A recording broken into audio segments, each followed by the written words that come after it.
একটুখানি জায়গা ছিল রান্নাঘরের পাশে, সেইখানে মোর খেলা হতো শুকনো পাড়া ঘাসে। একটা ছিল ছায়ের গাদা, মস্ত ঢিবির মতো, পোড়া কয়লা দিয়ে দিয়ে সাজিয়েছিলেম কত। কেউ জানে না সেইটে আমার পাহাড় মিছিমিছি, তারই তলায় পুঁতেছিলেম একটি তেঁতুল বিচি।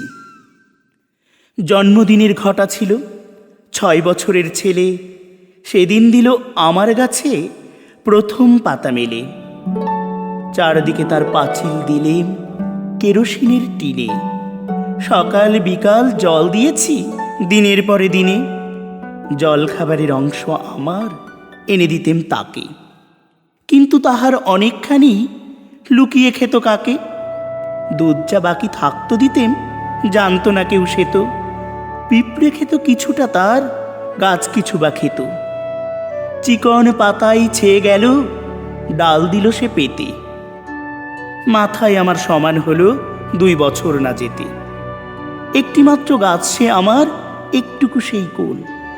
চিত্রকূটের পাহাড় তলায় সেই হলো মোর বোন।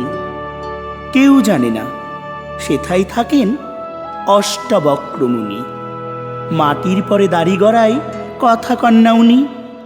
রাত্রে শুয়ে বিছানাতে শুনতে পেতেম কানে, রাক্ষসেরা প্যাঁচার মতো চেঁচাতো সেইখানে। 9 বছরের জন্মদিনে তার তলে শেষ খেলা, ডালে দিলুম ফুলের মালা সেদিন সকাল বেলা। বাবা গেলেন মুন্সিগঞ্জে রানাঘাটের থেকে, কলকাতাতে আমায় দিলেন পিসির কাছে রেখে। রাত্রে যখন শুই বিছানায়, পড়ে আমার মনে সেই তেঁতুলের গাছটি আমার আস্তাকুরের কোণে। আর সেখানে নেই তপবন, বয় না সুরধ্বনি। অনেক দূরে চলে গেছেন অষ্টাবক্র মুনি।